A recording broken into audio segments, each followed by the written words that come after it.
will give every last drop of blood in my veins until this monster called slavery is dead. Ready? One of the scenes I was so excited and couldn't wait to see, because it's different reading about it and seeing it in real life, was when she went back for her husband. Yeah. What was that moment like, bringing that to life? Well, I really thought that their relationship had to be so strong. He had to make the decision to marry an enslaved woman, you know, as a free man. And so I thought there must be that. It must have been a great, great love. And we know from her words, she describes what that was like for her, and she said she howled in agony. So we tried to put all that in the scene. We really wanted to bring her womanhood into it. And I that was so strange. It was the scene I looked forward to shooting the most, just because I knew that it would give us insight into who she was as a woman, what she had as a woman, the loss that she felt, the love that she had. And so working with Zachary was incredible because he's so present with you when you're working with him, and he was so excited to be a partner in that moment, and we just gave what we had to each other as much as we possibly could. So we cried hot, wet tears, and were heartbroken many times over as we shot that scene. So yeah. I remember reading in an interview that you said for the last 22 years, even though you made like 5 films, 80% of the time you spent just trying to pitch a film. Just trying to make them, just get them made. What kept you motivated? Because nowadays people are just afraid to quit after like 5 years. Yeah.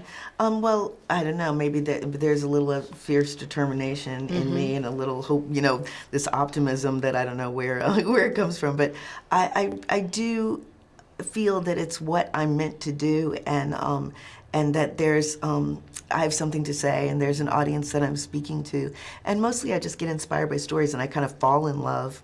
So I'm usually trying to pass the pitch phase. I've written many scripts, and it's usually I'm motivated by love of the character. So what I love about like the Black experience and Black heritage is that it's so multifaceted and complicated because it's worldwide. So in playing the role of Harriet, what did you find similar from your own heritage and the Black experience, and what did you find different? Well, I mean, we have differences as we live around the world, but as a Black woman, I know what it is to be othered and to be discriminated against and to be thought of as, I guess, less. I know what that feels like, and to use that experience and to inject into what Harriet's experience was I guess, cathartic, able to share that experience and to know what it is to fight desperately to get something that people don't want you to have. That is essentially Harriet's story. And I was lucky enough to have Casey here to help me tell that story.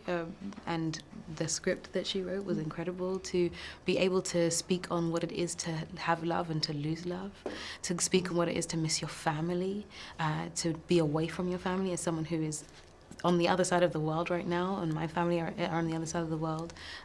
It's, you know, those things are similarities that we both have, and, you know, our statures, the way we are, small, fierce, you know, determined women who can sing and have a lot of fight in us. It was, you know, bringing that of myself to her and sharing it with her so that we could put her on your screen.